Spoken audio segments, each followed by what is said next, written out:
जय भोलेनाथ।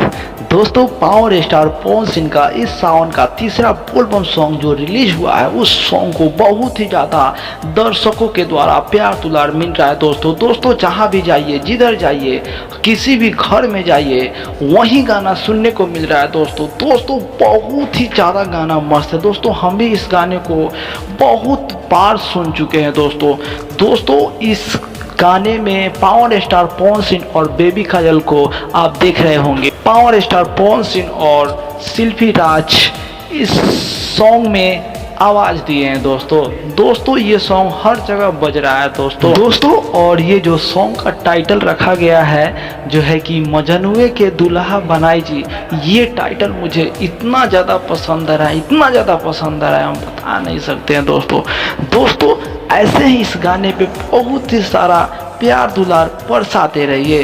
अगर power star Pawan Singh और शिल्पी राज का गाना आप सुनना पसंद करते हैं तो कमेंट बॉक्स में ज़रूर लिखिए। हर हर महादेव।